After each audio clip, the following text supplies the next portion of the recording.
Bonjour à tous, j'espère que vous allez bien. On se retrouve aujourd'hui pour une nouvelle Mishnah de Pirkei Avot. On va s'attaquer à la 10e Mishnah du premier chapitre. La Mishnah elle commence ainsi. Shmaya ve'avtalion kiblu mem, Shavta et Alion, ils ont reçu. Shmaya Omer, Shmaya il nous dit, et Ov et Amelacha, aime le travail. Usna et Arabanut, et aie le pouvoir. Valtit vada la rachut, et ne te joie pas au grand. Alors, comme d'habitude, on va décomposer petit à petit pour se demander ce que chaque enseignement signifie, parce que là, apparemment, on en a trois. Mais aussi, une question qu'on va se poser, c'est pourquoi est-ce que les trois sont à la suite? Pourquoi est-ce qu'on les énonce les trois? Et quel est le lien entre eux? Alors, Shmaïe Omer, Shmaïe, il nous dit et Ov et Amelacha, aime le travail. Ça signifie faire quoi, aime le travail? Parce que tout de suite, ça nous paraît un petit peu bizarre, étant donné qu'on voit toujours dans les Pirkei Avot, dans plein d'halachot, on dit par exemple à un père, enseigne un travail facile à ton fils pour qu'il puisse en même temps étudier la Torah et ne pas négliger la Torah, du style cordonnier ou simple vendeur, pour que durant la journée, il puisse continuer d'étudier la Torah et surtout, il n'a pas, lorsqu'il il a jamais la tête dans autre chose parce qu'il va toujours être occupé, il va toujours travailler, il va étudier la Torah, et au moins il ne va pas faire n'importe quoi. Et surtout aussi, c'est que s'il a un travail très difficile, un grand travail, un grand métier, alors il sera toujours préoccupé, donc il n'aura jamais l'esprit tranquille. Donc on ne comprend pas. Normalement, on voit que l'état d'esprit, on va dire, c'est de trouver un travail simple, où on ne se prend pas trop la tête, où on le fait juste pour gagner de l'argent, juste pour gagner sa parnassa, assez de quoi vivre, pas faire plus, pas faire moins, pour pouvoir étudier tranquillement la Torah. D'ailleurs, il y a une très belle histoire avec un grand rave, je ne m'en souviens plus du nom, sauf que c'est une histoire dans la Gemara, où c'était un très très grand couturier. Et un jour, il y a le roi qui a envoyé des serviteurs chez lui pour lui demander de lui faire un magnifique manteau. Et il était prêt à le rémunérer des sommes gigantesques. Et ce rave-là, il a refusé parce qu'il a dit non, j'ai déjà travaillé et j'ai juste assez ce qu'il faut pour ce mois. Alors, je ne vais pas travailler plus, même si on promet des grosses sommes, je ne vais pas travailler plus. J'ai travaillé, j'ai eu ce qu'il me fallait pour vivre ce mois.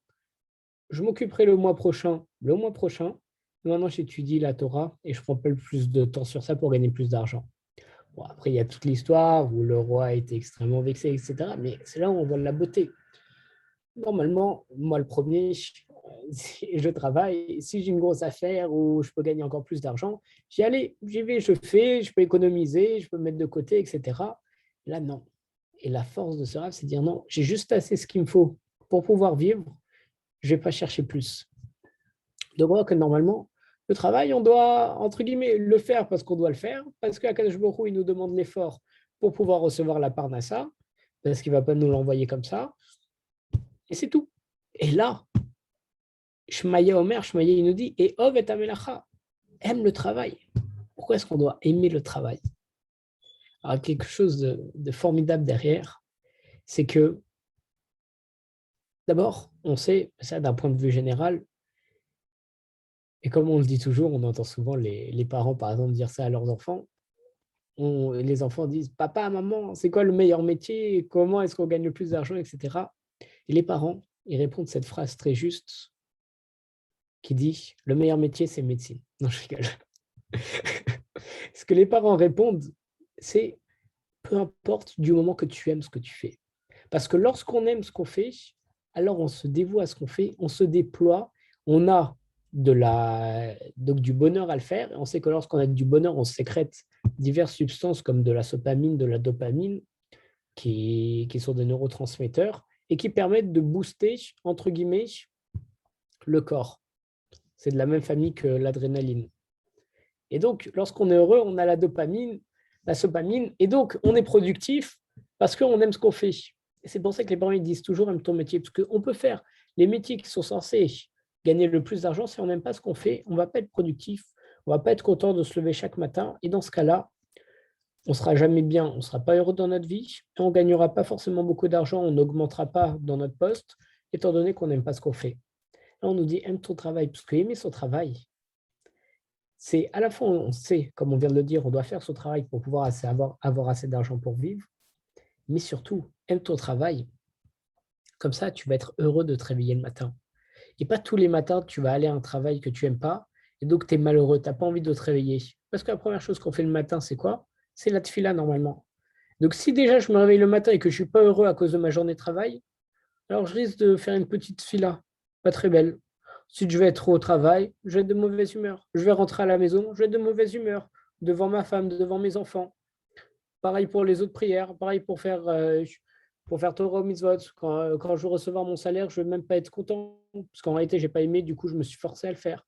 Donc, étant donné que le travail, ça représente une très grosse partie de la journée et donc de la vie d'un homme, dans ce cas-là, si on n'est pas heureux dans notre travail et qu'on n'est pas très productif, alors ça ne nous rend pas heureux de manière générale. Mais on sait qu'en général, il nous faut une petite chose qui nous dérange pour qu'on voit tout noir. On a déjà fait le coup de, du point noir. Excusez-moi, une demi-seconde. Je le fais vraiment en improvisation devant vous. Si j'arrive à trouver un stylo qui marche. Hop. C'est vraiment de l'improvisation avec ce que j'ai sous la main. Dites-vous que ce masque, c'est une feuille blanche, d'accord? Même s'il est un petit peu bleuté. Si je vous demande ce que vous voyez, tout le monde va me dire, bah, on voit un point au milieu.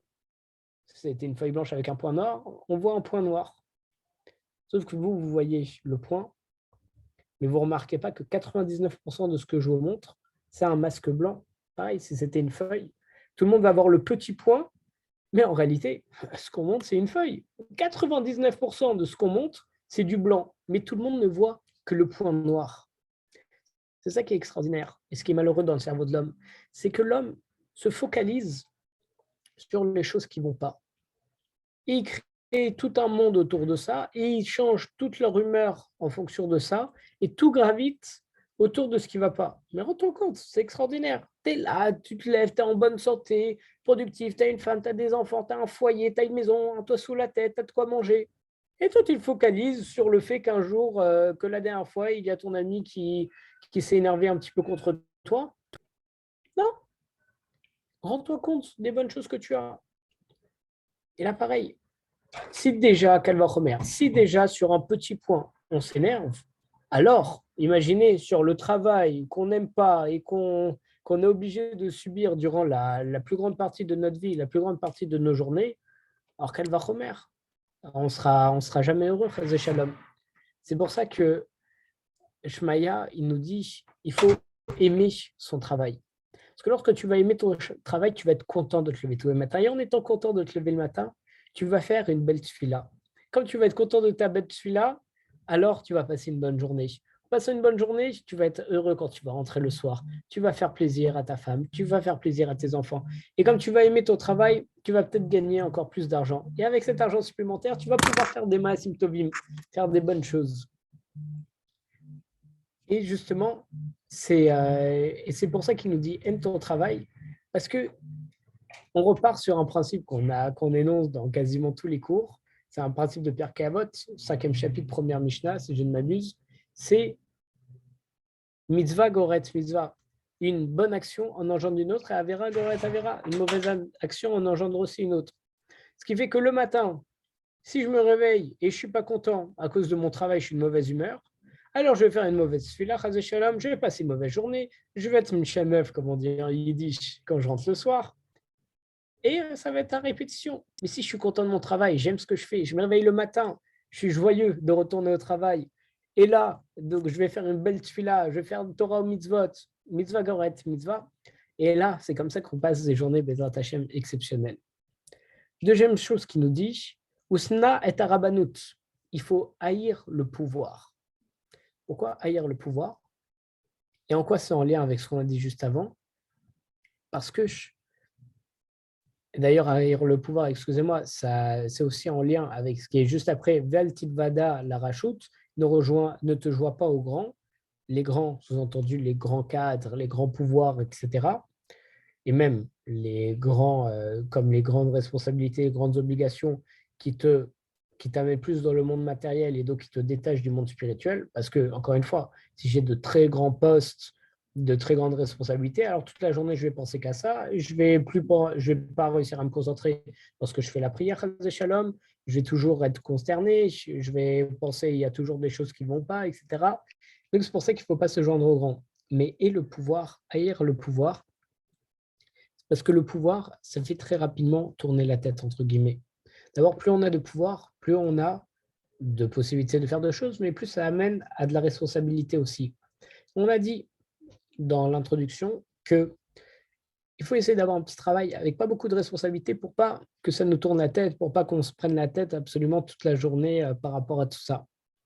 Mais haïr le pouvoir, c'est que mamache. On nous dit de haïr, c'est même pas ne t'approche pas du pouvoir, c'est haïs-le. Parce que le pouvoir, sa caractéristique, c'est qu'il est extrêmement attractif. Qui ne rêve pas de, je dis n'importe quoi, d'être président juste pour pouvoir contrôler les armées, contrôler la police, avoir des privilèges. Et tout ça, c'est le pouvoir. Et on se laisse très rapidement avoir. Il suffit de, même n'importe quoi, le fait de monter un restaurant et d'être directeur de son restaurant, ça amène un certain pouvoir. Ça permet d'aller en cuisine, ça permet de goûter directement les plats, ça permet d'avoir les plats gratuitement, de commander des personnes. Ça, déjà, c'est du pouvoir. Et ça, déjà, ça fait un petit peu, entre guillemets, tourner la tête des gens. C'est-à-dire, moi, je suis capable de faire ça. Ce qui fait que moi, je deviens quelqu'un. Comme je viens de dire dans ma phrase, moi, je suis capable de faire ça. On voit, le premier mot utilisé, c'est moi. C'est le pronom de la première personne. Et c'est ça ce qui représente l'ego. L'ego, c'est lorsque qu'on se valorise, lorsqu'on a de l'orgueil. Kadosh Baruch Hu, il nous le dit très clairement. Je ne peux pas résider avec quelqu'un qui est orgueilleux. Et dès qu'on a du pouvoir, on pense que les choses sont grâce à nous, que c'est nous qui pouvons tout contrôler. Et Chas v'Shalom, en se disant qu'on peut tout contrôler et que tout est grâce à nous, alors on exclut Akadosh Baruch Hu de nos vies. On sait que c'est Akadosh Baruch Hu qui régit absolument chaque pas, chaque inspiration qu'on est capable de faire. Mais si on se dit j'ai du pouvoir et c'est grâce à moi que on a servi un très bon plat, qu'on a pu monter cette entreprise, qu'on a pu faire telle chose et telle chose, alors Chas v'Shalom, ça éloigne Dieu de notre vie. Ça éloigne d'un point de vue même littéral parce que d'abord, il ne veut pas s'approcher de gens qui pensent comme ça, qui ont cet orgueil. Et en plus, on pense que c'est grâce à nous, donc si c'est grâce à nous, ce n'est pas grâce à Dieu. Comme on dit d'ailleurs, grâce à Dieu. Et c'est pour ça qu'on nous dit et le pouvoir. Il faut le haïr parce que c'est même pas éloigne-toi, parce qu'en s'éloignant, il peut quand même réussir à nous attraper. Il faut l'haïr. Il faut se dire que c'est absolument répugnant. Il faut s'en éloigner parce que ça fait tourner la tête et on change totalement.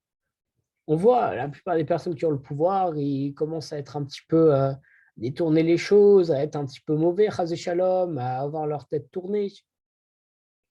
Et c'est jamais bon. C'est pour ça qu'on nous dit aïe le pouvoir, éloigne-toi. Aime le travail, aime ce que tu fais, fais les choses proprement avec honnêteté. Ne cherche pas à avoir le pouvoir. Haïs le pouvoir. Ne te joins pas au grand. Parce que si tu essayes d'être plus grand, d'avoir de plus grandes responsabilités, etc., alors tu vas plus arriver à te concentrer, tu vas toujours avoir des problèmes, tu vas toujours avoir la tête prise. Même si tu gagnes plus d'argent, à quoi il te sert? De toute façon, c'est Akadosh Baruch Hu qui choisit combien chaque personne va gagner d'argent dans l'année à Rosh Hashanah. Donc, de toute façon, que je fasse tel métier ou tel métier, Akadosh Baruch Hu, s'il veut m'envoyer tant, il m'enverra tant. S'il veut m'envoyer moins, il m'enverra moins. Je peux avoir le plus grand métier du monde. Si Akadosh Baruch Hu, il veut que je touche un SMIC par mois, je toucherai un SMIC. Je peux avoir le pire métier du monde. Si Akadosh Baruch Hu, il veut m'envoyer d'une manière ou d'une autre plus d'argent, il m'enverra plus d'argent. Et c'est ça la trame justement de ce Pierre Kavot. Et ce que Shmaya il essaye de nous dire. Il nous dit Eov et Amlacha, aime le pouvoir, aime, excusez-moi, pas le pouvoir, aime le travail, aime ce que tu fais. Ça te rendra productif, ça te fera passer de bonnes journées. Ushna et Arab Banout et le pouvoir, repousse-le totalement parce qu'il te fait tourner la tête. Veltit Vada la rachoute et ne te joins pas aux grands, à ceux qui ont du pouvoir, à ceux qui vont essayer de t'attirer, ne te joins pas à eux. Parce que Chazécham, ça peut t'exclure de ce monde. C'est pour ça que Be'ezrat Hashem, qu'on arrive tous à trouver un bon travail, à trouver le bon état d'esprit à adapter. Parce que c'est notre état d'esprit qui fait tout. Une même situation, de deux points de vue différents, elle peut être bien ou elle peut être mauvaise. Si je vous montre ma main comme ça, je vais vous dire qu'est-ce que vous voyez. Vous voyez le côté ici de ma main avec le côté de mes doigts. Moi, de mon point de vue, je vois l'autre côté. Vous voyez mon petit doigt, moi, je vois mon pouce. Donc, on voit que la main, c'est la même. Mais de points de vue différents, on voit deux choses différentes. Vous voyez ma paume, moi, je vois le dos de ma main. Pourtant, c'est la même main, mais on se trouve à deux endroits différents. C'est la même chose, une situation peut être la même. Je peux gagner un SMIC. Si je me dis, oh là là, je gagne qu'un SMIC, c'est horrible, je pourrais gagner plus, etc. Et face à ça, je peux aussi me dire, bah, regarde, Baruch Hashem, Akadosh Baruch Hu, il m'envoie de l'argent juste assez pour vivre, etc. Et pas que j'ai de préoccupations. Donc tout dépend de notre point de vue.